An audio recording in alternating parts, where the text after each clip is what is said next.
Each year, the Marine Corps Air Station Miramar, near San Diego, California, hosts one of the world's biggest air shows. Millions of people have watched some of the world's best display teams and pilots, flying a huge range of aircraft. Among them, has been a small swept-wing jet, painted in the bright colors of its sponsors, streaking across the sky. The jet was a Russian MiG-17. Its appearance at Miramar might have seemed to some ironic. During the Vietnam War, they became the scourge of American pilots. In fact, the Navy was losing so many planes to the little MiGs, that a new school was created, based at Miramar. Its mission was to train a new breed of pilot in tactics, that many thought belonged to an earlier era. It was called the Navy Fighter Weapons School. Today it is more simply known as Top Gun.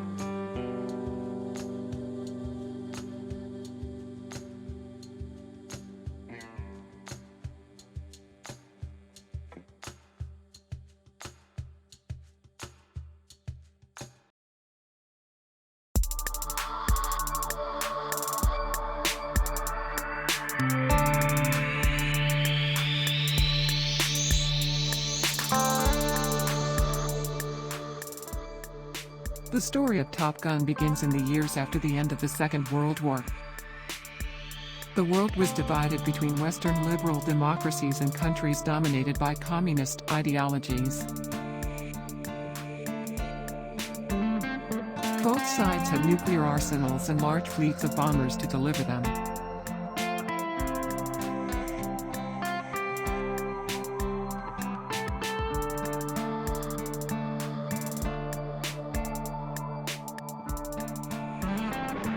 Although there was a standoff between the superpowers of Soviet Russia, China, and the United States, they found themselves involved in proxy wars in Southeast Asia.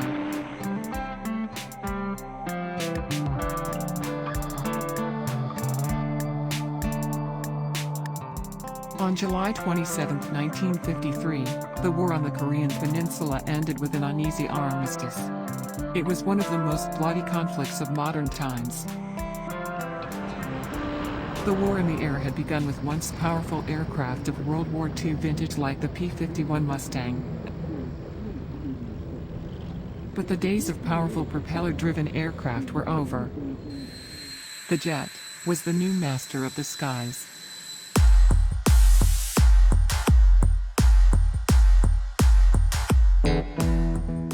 The jets gave the forces supporting South Korea a major advantage.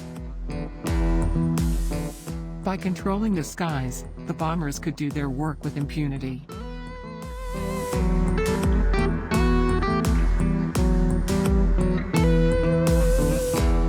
But in late October 1950, the Chinese intervened and provided the North Koreans with MiG-15s.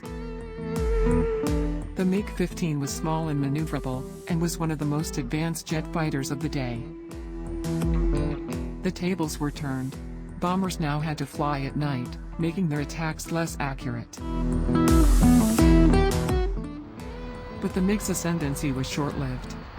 In response, the U.S. Air Force sent over its latest fighter, the F-86 Sabre.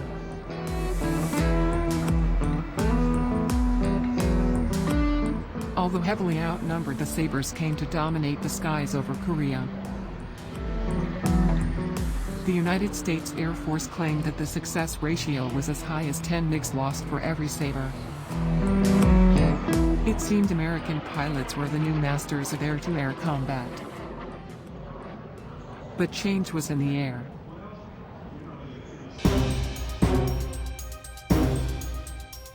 It was the height of the Cold War against Soviet Russia.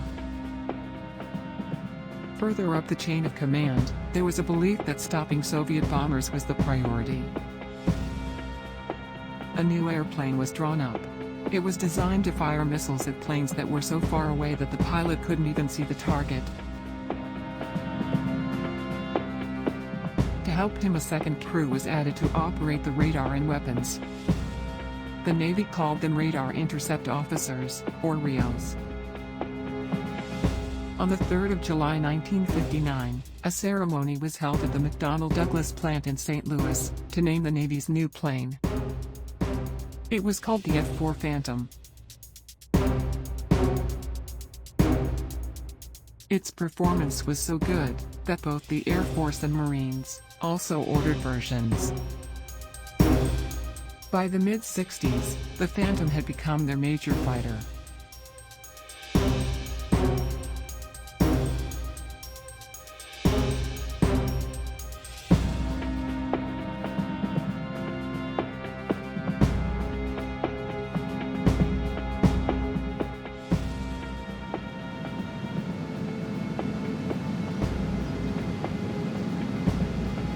The entire focus of the Air Force in the late 50s and early 60s was against the Soviet bomber threat. We thought they would come and bomb Los Angeles, and they built a Phantom to counter that threat.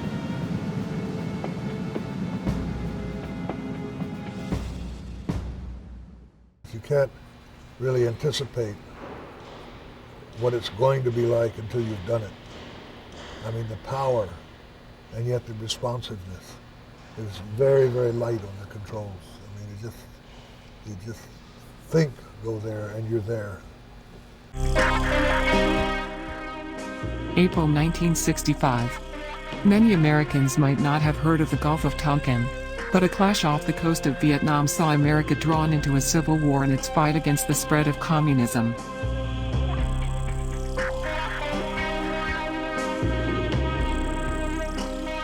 As the U.S. Navy built up its forces in the Gulf of Tonkin, it launched over 60 attacks against North Vietnam.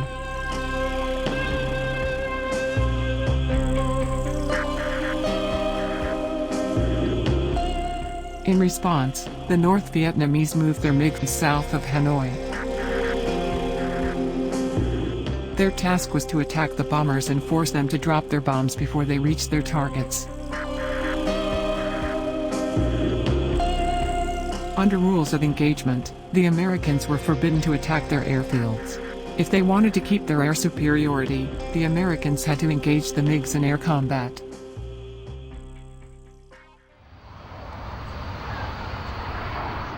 The Phantoms were deployed as fighter escorts.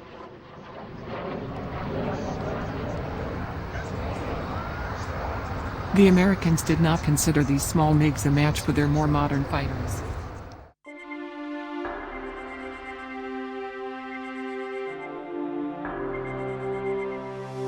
In spring 1965, 3 carriers of the U.S. Navy's 7th Fleet guarded the Gulf of Tonkin.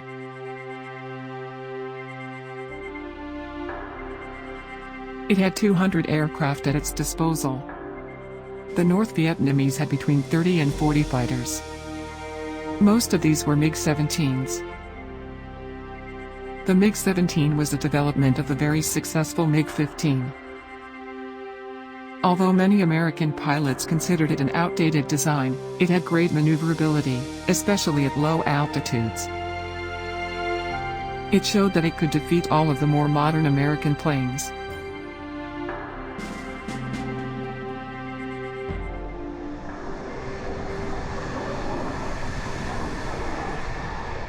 That same year, the North Vietnamese took delivery of their first MiG-21s. Supersonic and armed with air-to-air missiles, the MiG-21 was more than a match for the Phantoms.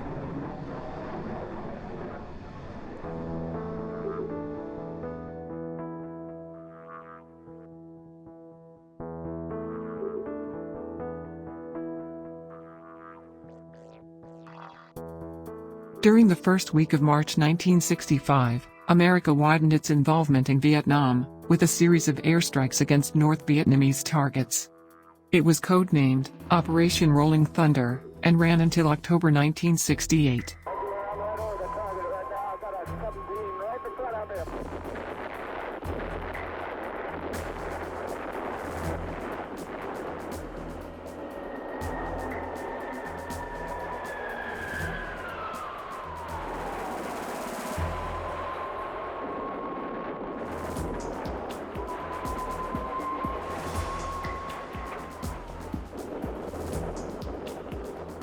The operation began badly, with 2 F-8 Crusaders badly damaged by MiGs, and 2 F-105s shot down.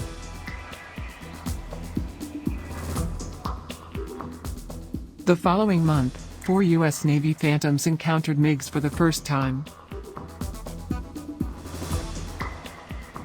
1 MiG was shot down, but it was a hollow victory, as a Phantom was also shot down by one of the other American pilots. The encounter showed up a major problem in the reliability of the air-to-air missiles. 2 AIM-9 Sidewinders and 8 AIM-7 Sparrow missiles were fired during the encounter, but only one hit its target and the others malfunctioned. The loss of a Phantom to friendly fire led to changes in the rules of engagement. Pilots now had to visually confirm their target before firing. The combination of this, and the poor reliability, meant that the Phantoms now had to engage the MiGs in close combat, something it was not designed for. The Phantom may have been the right plane, but it was in the wrong war. The problem was made worse by the fact that pilots received almost no training in air combat. It was ironic that the importance of air-to-air eyeball-to-eyeball combat, in aerial maneuvering as a primary function of gaining and maintaining air superiority, was so soon discounted after both World War II and the Korean conflict.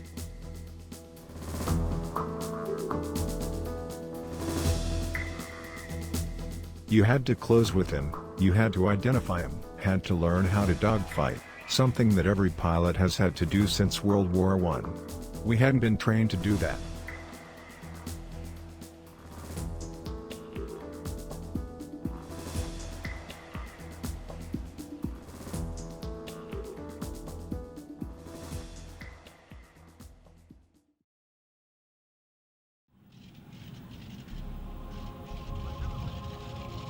At the outbreak of the First World War in August 1914, aircraft were used for reconnaissance. Pilots occasionally took potshots at one another with their pistols, but beyond that, there was little contact beyond exchanging a cheery wave. But barely 2 months later, all that changed. French pilot Louis Queneau succeeded in shooting down a German machine, with a machine gun mounted on his own plane. It was history's first air-to-air kill. Tactics began to evolve, as both sides learned that control of the skies was an important military objective. By 1915, Germany was sending out planes in packs of 4 to ambush Allied pilots.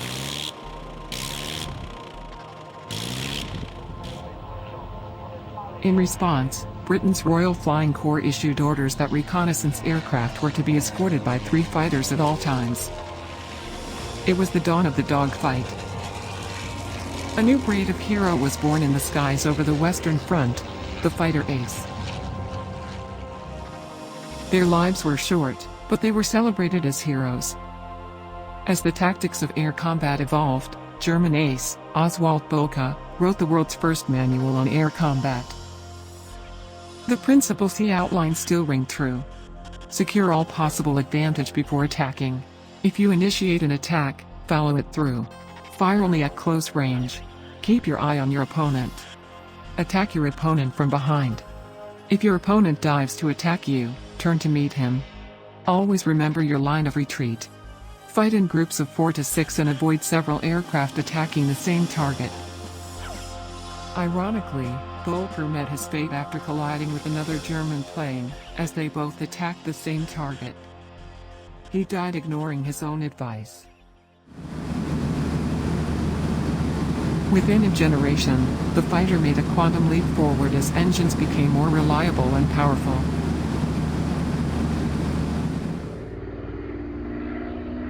In the First World War, 2 enemies who were 2 miles apart met in half a minute. In the Second World War, it was 10 seconds. But the fundamental rules of air combat remained the same. The only doctrine we had was to get as close to the airplane as possible and to shoot and to make certain that we weren't being looked at ourselves. But that was the only doctrine we got, get in close and fire as little as possible, but effectively as possible.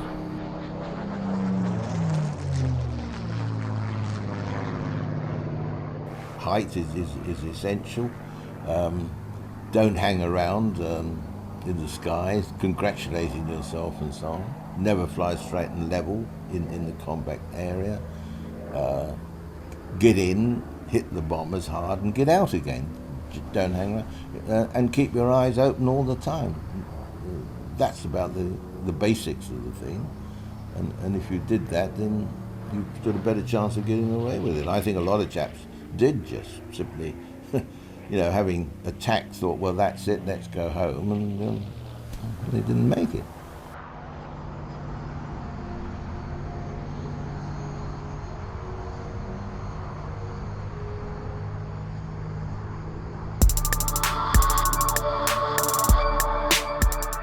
By the Vietnam War, the lessons of dogfighting were 50 years old, but no one was teaching them. They saw dogfighting as an old-fashioned way of doing things. The need for visual identification meant that planes had to get in close before engaging. As Sidewinders and Sparrows were designed for long-range attack, they continued to be ineffective. A report summed up the problem. There is a need for a close-in weapon as a backup on any missile system. If an ID pass has to be made, aircraft should have a weapon to give them an immediate attack capability if the target proved hostile.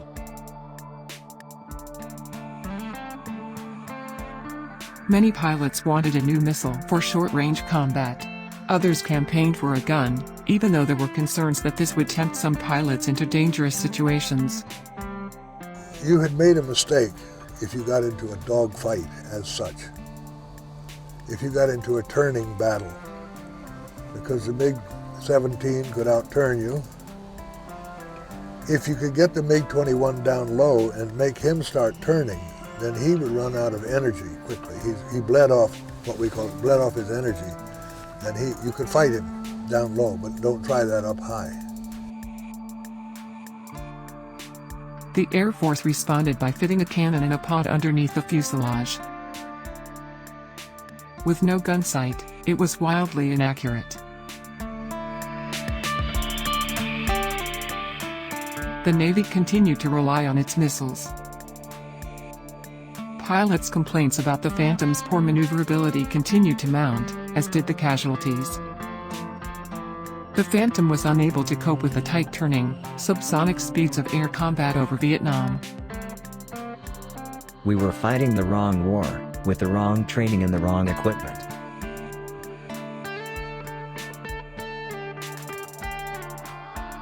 Pilots also identified a lack of air combat training. Fighting a MiG-17 in an F-4 was like being a giant with a long rifle trapped in a phone booth with a midget using a knife. In the fleet, the training program was all intercept, protect the carrier, long-range missiles, that sort of thing. There was little air-to-air maneuvering. A would-be F-4 fleet pilot was lucky to get 2 ACM hops in the intercept-dominated syllabus. Few knew what they were doing, and those who did got little out of it. They were a blur, and the big thing was not to crash into each other. We really didn't have any tactics. I knew if we got involved with MiGs it might be a hairy situation, and what we had to do is be prepared to get our shots and get out. We weren't prepared to fight with them.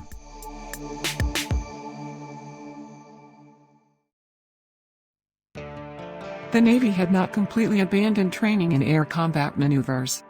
At the start of the war, the F-8 Crusader was the Navy's air superiority fighter.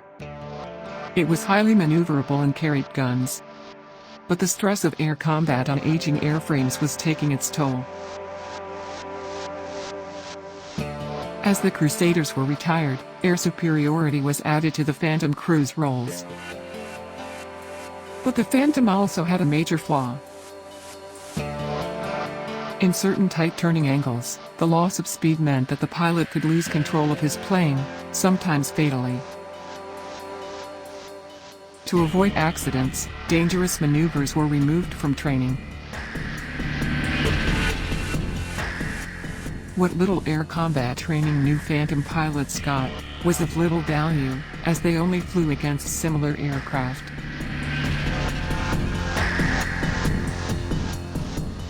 The training created an expectation among new pilots that the MiGs would react like American planes.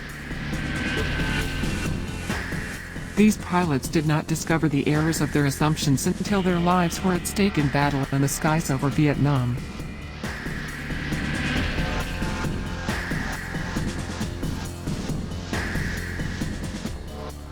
The kill ratio tumbled to just over 2-to-1, a long way from the 12-to-1 claimed by pilots during the Korean War just 10 years earlier. Navy pilots were still shooting down twice as many planes as the enemy, but every time one Phantom went down, 2 crewmen were killed or captured. The kill ratio was 2-to-1. You understand what I mean? They would get one of us for every 2 enemy we would shoot down. The average was 12-to-1 in the Second World War and 12-to-1 in Korea, so we were doing miserably.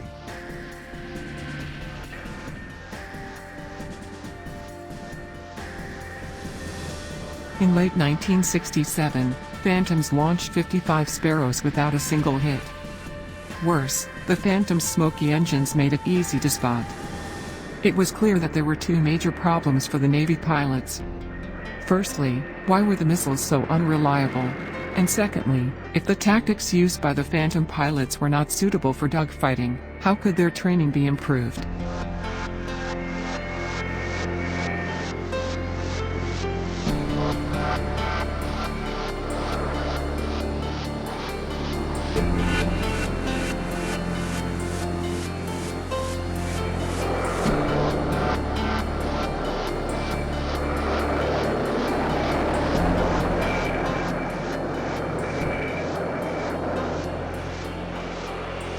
The task of studying the problems was handed to the skipper of the USS Coral Sea, Captain Frank Ault. He was the ideal man for the job as he had seen the problems firsthand. In 2 years his pilots had failed to shoot down a single MiG.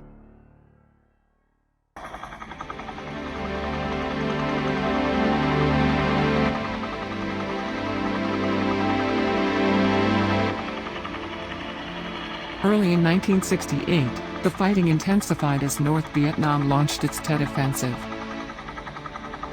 We were stuck in a war, whether we liked it or not, in which there was a lot of fighting and not much winning. There was street fighting in Saigon and 100 other cities and towns across South Vietnam. The attackers were pushed back at high cost. But it was a hollow victory. Americans wanted an end to the war and began looking for a way out. Rolling Thunder, the bombing campaign meant to force the North Vietnamese to the negotiating table, was suspended. But not before another 2 Phantoms and their crews were brought down by MiGs. In the first incident in May, 5 Navy Phantoms pounced on 2 MiG-21s.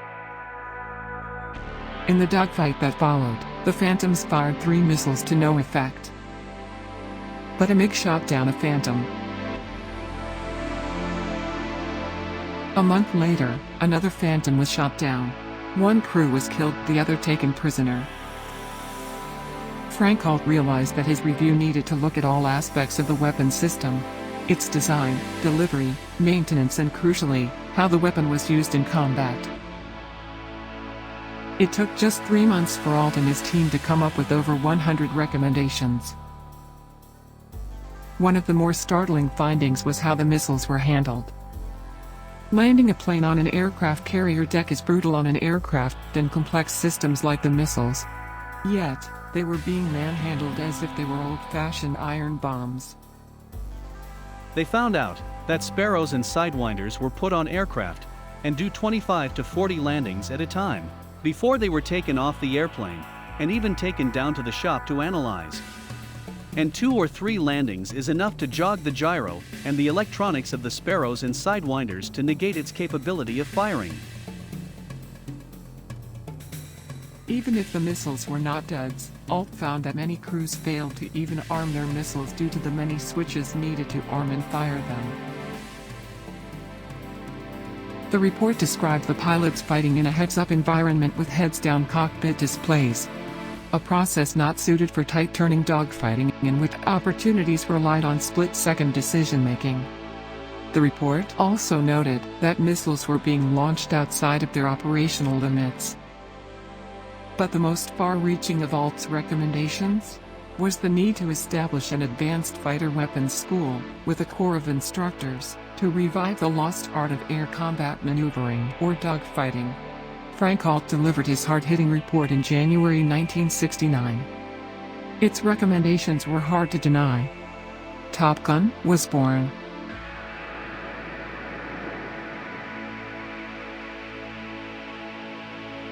But there was still the where, who, and how.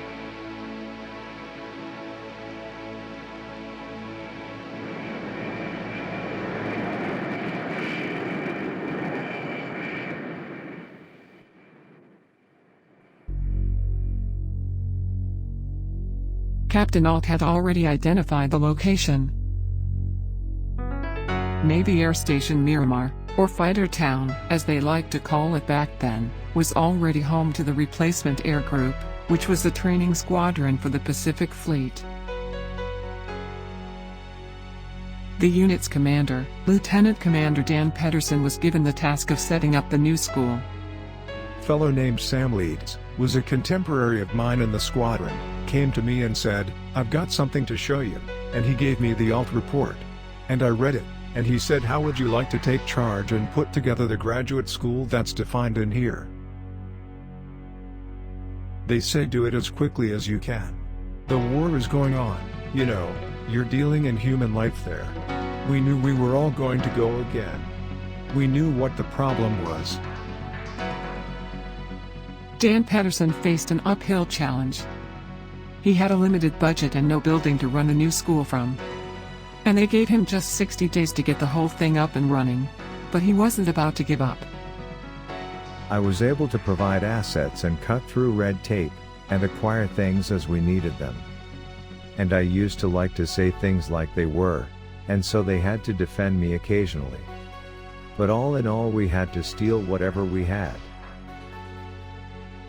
Although Fighter Town was full up, they found enough space to put an old double-width trailer.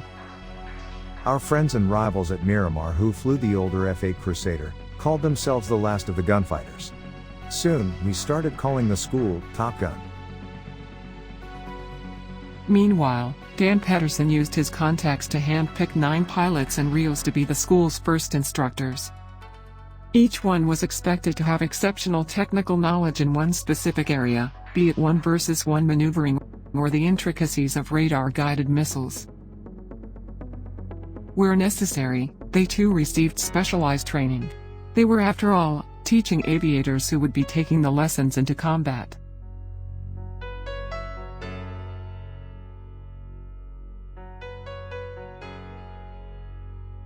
Excellent stick and throttle skill would enable them to challenge students, who were flying what were in many ways more advanced aircraft.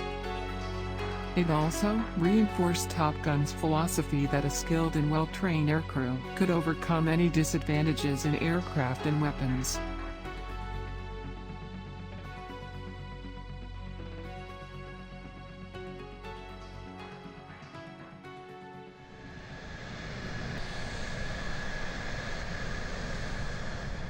The Defense Intelligence Agency had set up a project to obtain and evaluate the MiG-21 in order to find out its strengths and weaknesses. Called Constant Peg, the program was until recently highly classified. But in 1967, an operation called Have Donut delivered a MiG-21. It had been flown to Israel by a defecting Iraqi Air Force pilot.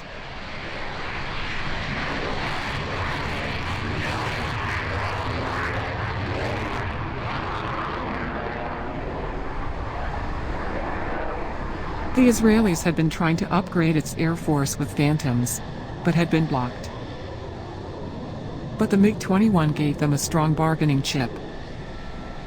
And so a deal was struck, which enabled the Israelis to buy their Phantoms, in exchange for the use of the MiG for 3 months.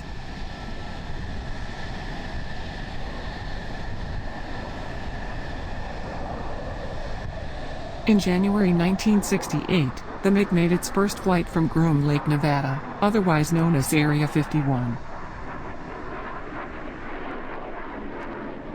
The MiG was put through an intense series of flights, as well as mock dogfights with American planes, to analyze its performance, flight envelope and systems.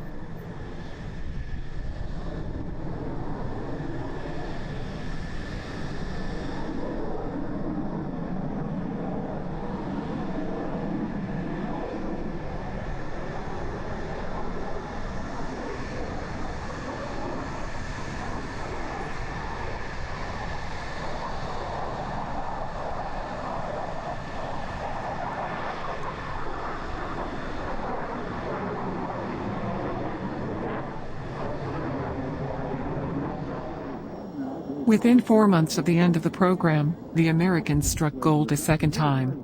2 Syrian MiG-17s on a navigation exercise got lost and landed at an Israeli base by accident.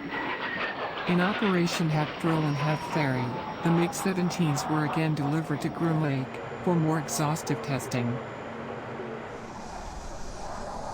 In many ways, acquiring the MiG-17 was more important, because though slow and dated, it was nimble, and the main adversary-type American pilots encountered in the skies over Vietnam. In mock combat with the Little MiG, not one American Phantom pilot came out on top on their first sortie. To a man, people who came up against one for the first time, everyone said they had never seen an aircraft turn like that in my life. Better that they should see that in the western United States than over Hanoi. There was much to relearn in the art of dogfighting. Although the MiG program was wound down during 1969, the Constant Peg project continued in great secrecy.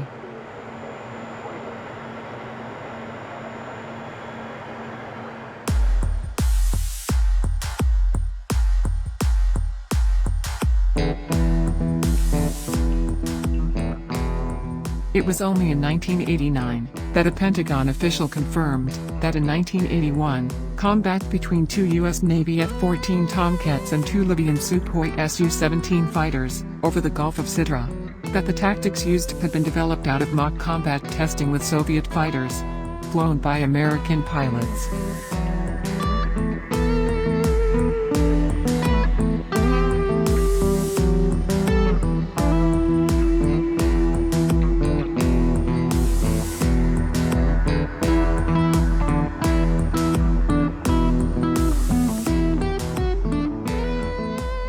From the outset, flying mock combat sorties against planes different to the pilot's own was at the core of the Top Gun syllabus. It would revitalize the art of dogfighting at a time when it seemed that it had been all but forgotten. As they didn't have enough MiG-17s, the instructors flew Douglas A-4 Skyhawks in the aggressor role. Skyhawks had been in Navy service since 1966. As fighter bombers, they had been very successful, but were becoming vulnerable to the MiGs. But the small size of the Skyhawk, and superb low-speed handling in the hands of a skilled instructor, made it ideal to teach Navy pilots the finer points of dissimilar air combat training, or DACT.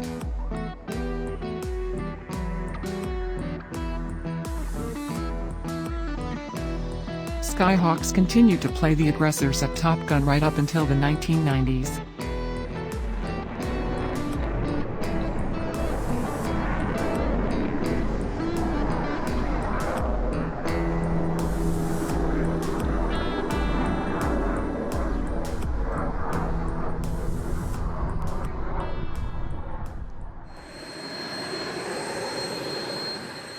As well as Skyhawks, the instructors had aircraft from the Northrop T-38 series, which had a similar performance envelope as the MiG-21. The T-38 was followed in the aggressor role by its single-seater fighter development, the T-5 Tiger. Fans of the first Top Gun movie will recognize these as the renamed MiG-28s that Maverick and Iceman confront in the movie's climax.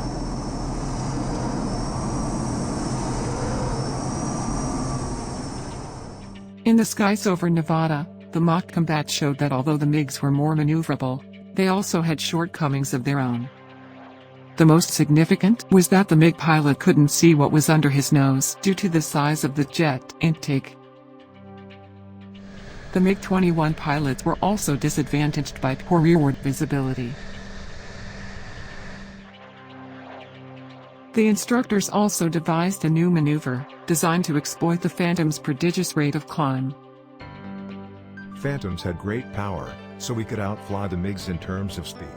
So we decided to go straight up, go above them and fly down to a perfect position behind the MiG, and go for a tail shot.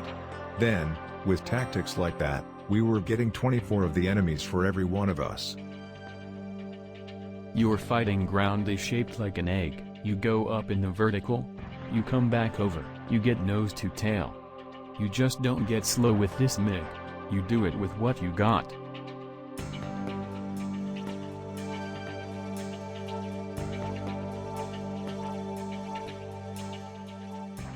But the Top Gun instructors also rediscovered some old lessons from the early days of dogfighting.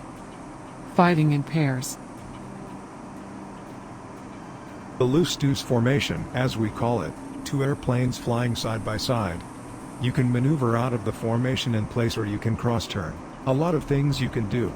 We didn't develop them, that had been done before. If you were an adversary you had to pick one or the other, or once you were committed to one you became vulnerable to the other. So now we began to work in unison, and one may actually set himself up to be a target. And as the adversary came in to attack him, the other could roll in and take advantage of the situation. After each combat session, the crews were debriefed. Young fighter pilots are naturally competitive, and so the debriefs were designed to be accurate and thoughtful, with an emphasis on what could be learned rather than point scoring. It was an approach that reduced the risk of alienating students, as well as keeping egos in check. But would Top Gun produce the results the Navy wanted? The only way Dan Pedersen and his instructors were going to find out was to go and talk to squadron commanders, and try and persuade them to send their best crews and ground teams to Miramar. They also had to bring their own aircraft.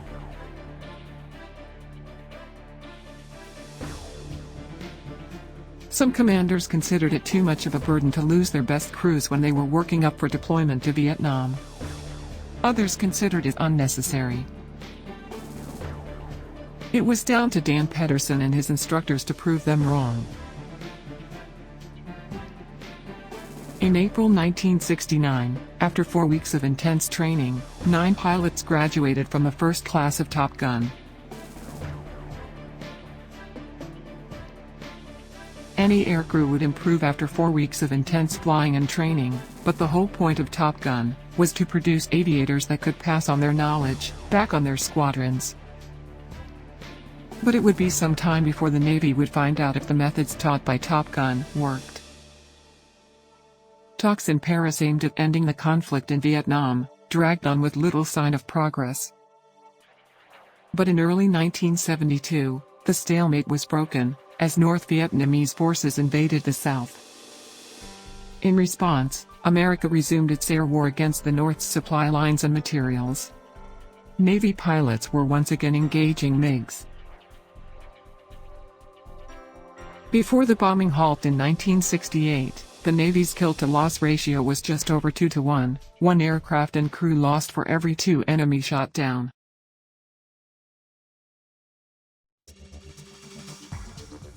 Once the air war resumed in full, the ratio climbed to nearly 13 to 1. Most of the MiG kills were by graduates of Top Gun. What the training did for me is it kept my feet on the ground. It kept me thinking properly. I didn't get buck fever.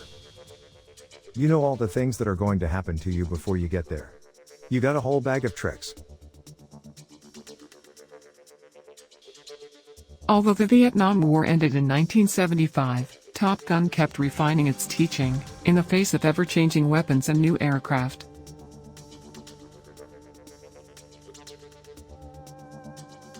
By then, the Phantom's days were numbered as the Navy's main combat aircraft. It had served the Navy well in all the roles it had been designed to carry out. Even the plane's shortcomings as a close-range dogfighter that had led to the creation of Top Gun had been significantly improved. Following the experience gained during the Vietnam War, the Phantom was replaced by the Grumman F-14 Tomcat.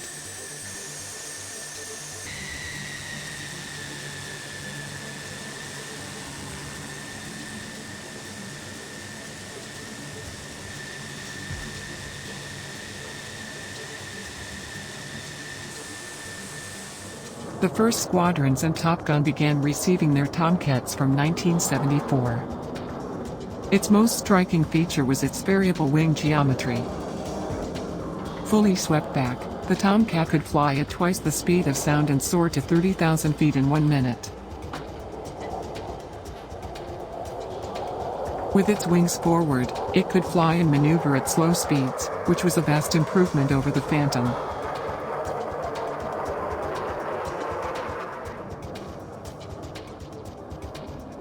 It could carry up to 6 half-ton Phoenix missiles, which could home in on a bomber 100 miles away, as well as track other multiple targets at the same time.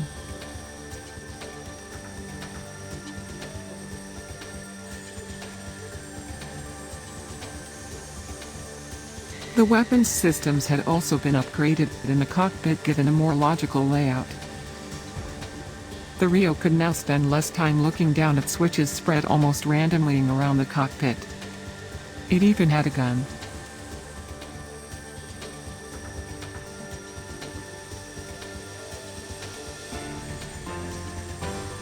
The crew could now enjoy great all-around vision thanks to the bubble canopy, a great advantage for landing on a busy carrier deck.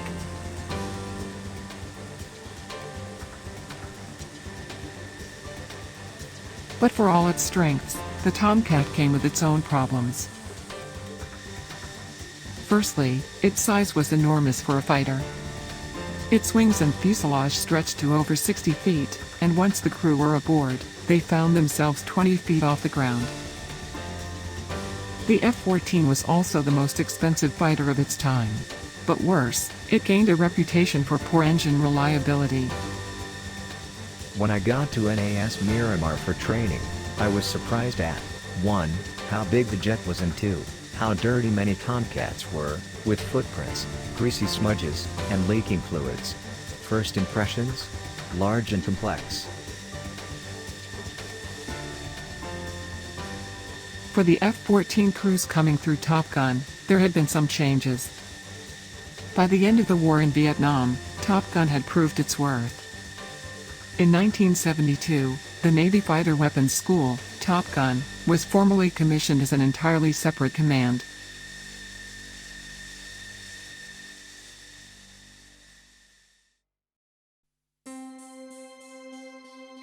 Top Gun no longer had to operate out of an old trailer. Now, it had a suite of offices and classrooms in Hangar 1 at Miramar. By the 1980s, the course had been extended to 5 weeks as new tactics had to be devised to make the most of improvements in missile technology. For example, missiles could now be fired at the front quarter of an approaching plane.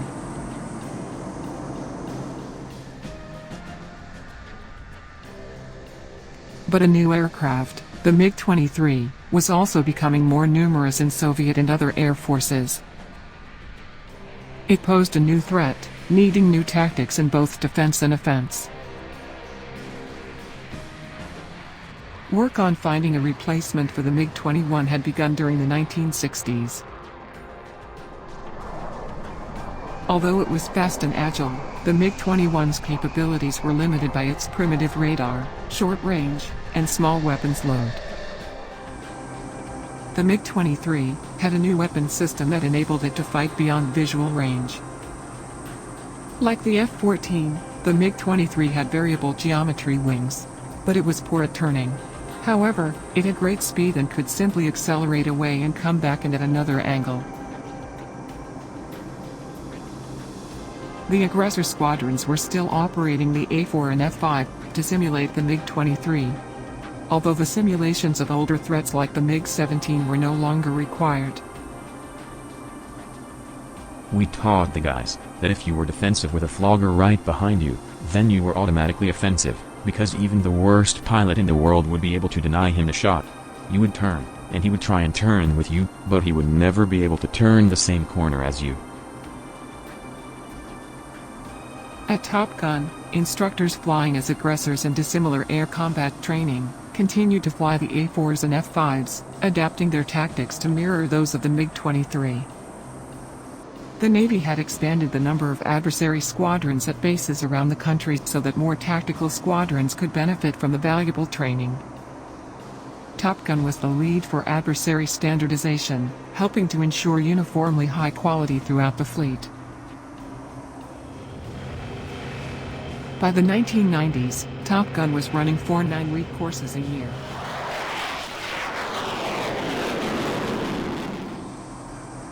The need to expand the length of the course was partially driven by the fact that the F-14's role had been expanded to include ground attack.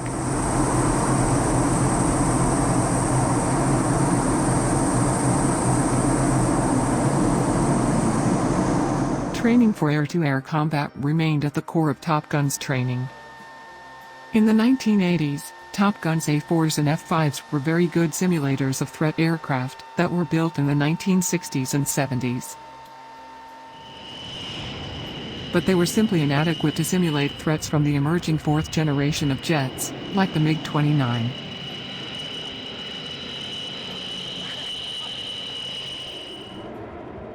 These aircraft were designed to be fast and agile.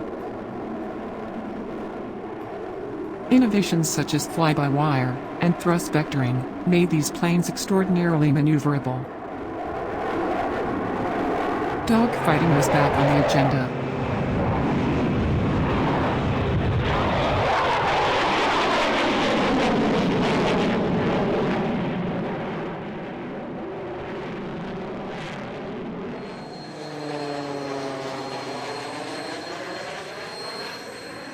The aging A-4s were retired, and the Navy began the search for a replacement for the F-5 to fill the adversary role. At the same time, the U.S. Air Force had been looking for a small, cheap, maneuverable airplane to flank the F-15 Eagle, its air superiority fighter, and face the small Soviet fighters in close combat. The plane they chose was the F-16 Fighting Falcon, also known as the Viper. For the Navy, the F-16 was the perfect adversary fighter, and 26 single- and two-seat versions were ordered and delivered during the late 1980s.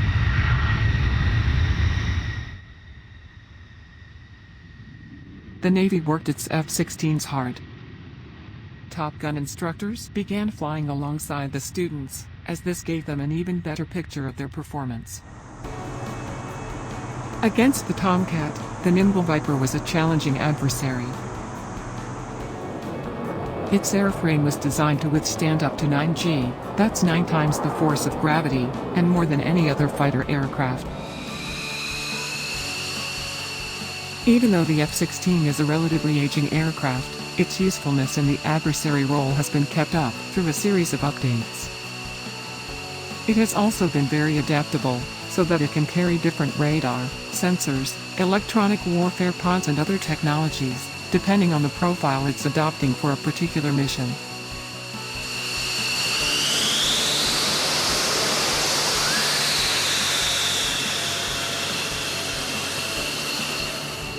But the F-16 was not adopted for full naval service, as it was not sturdy enough for carrier operations.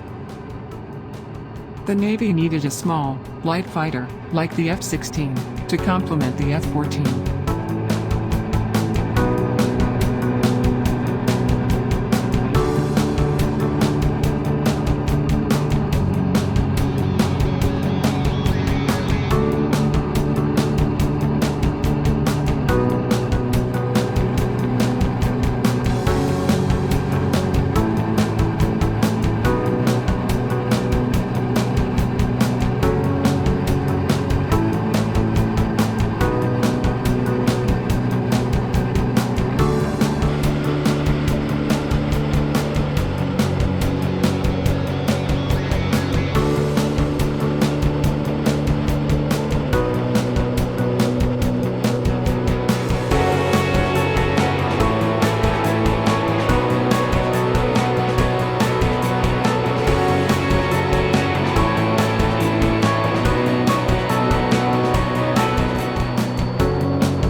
While the F-16 was being developed, Northrop and McDonnell Douglas developed the F/A-18 Hornet to take advantage of the new technologies like fly-by-wire used on the F-16.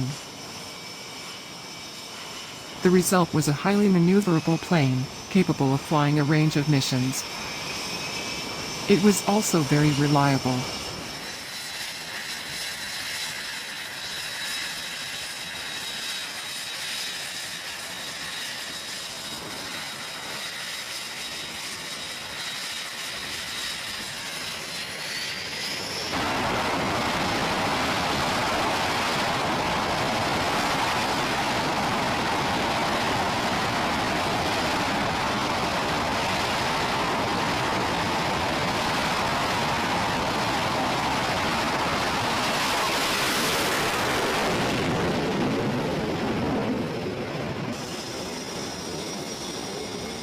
When, in the early 1990s, the Navy was faced with replacing its aging fleet of A-6 Intruders and A-7 Crusaders, the solution was to design a bigger, more powerful Hornet, the Super Hornet.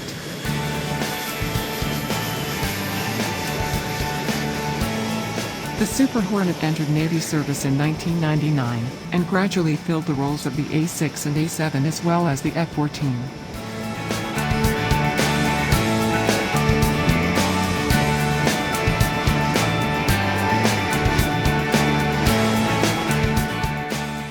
In 1996, several Marine and Navy bases were closed as cost-saving measures. As a result, Miramar was transferred to the Marine Corps. Top Gun was merged into the Naval Strike and Air Warfare Center, based at Naval Air Station Fallon in Nevada. Today, Top Gun runs 3 strike fighter tactics instructor classes a year. Our instructors go through a rigorous training regimen that includes subject matter research, doctorate-level writing and lectures that are part of our ground school.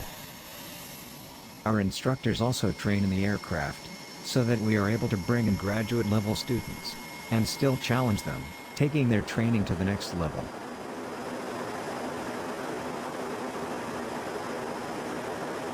Almost immediately after finishing Top Gun, our graduates will go back to the fleet concentration centers, and take the cutting-edge knowledge they achieved through the 13-week course, and start training the next generation of aviators there. It's a master's-level program, where those master's students go back and train the undergraduates and graduates in the fleet. Attending Top Gun as a student is highly competitive, and the most sought-after qualification in a fighter squadron. Selection to return as a Top Gun instructor is even more exclusive, especially for Marines.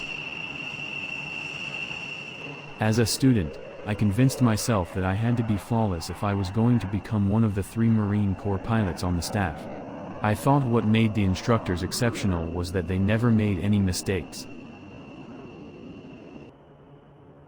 Going through the Top Gun course was probably one of the hardest things I've ever done.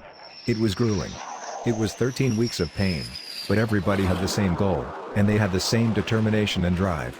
We all just kind of leaned on each other at that point, and we looked to each other for motivation. At the debrief that followed every hour-long flight, pilots and instructors alike would spend up to 8 hours together, acknowledging and openly dissecting their every mistake. We did this because we knew that although good pilots make mistakes, the best pilots are the ones who recognize and fix them. This is the skill that matters most, that saves lives in combat, and ensures we win.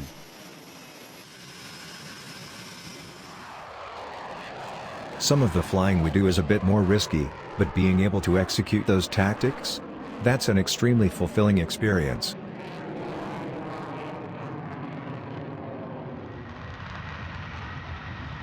The whole goal of Top Gun is we essentially teach the teachers, and that's been true since our founding over 50 years ago.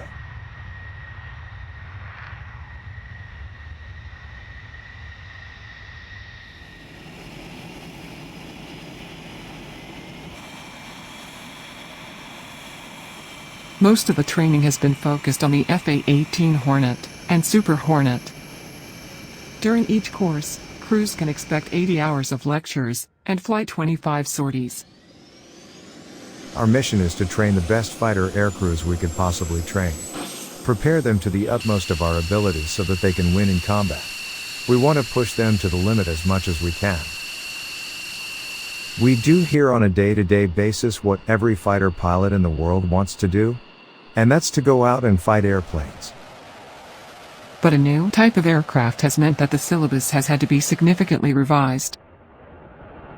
The F-35C, Lightning II, has introduced a whole new level of capability into the Navy, not least because it features an arsenal of stealth technology.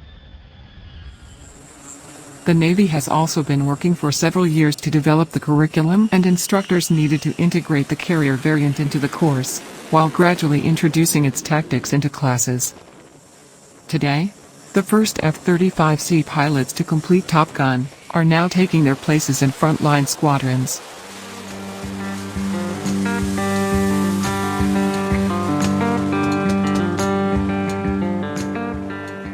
What began as a course run on a shoestring has developed into the world's best air combat school, but lessons are always in danger of being forgotten.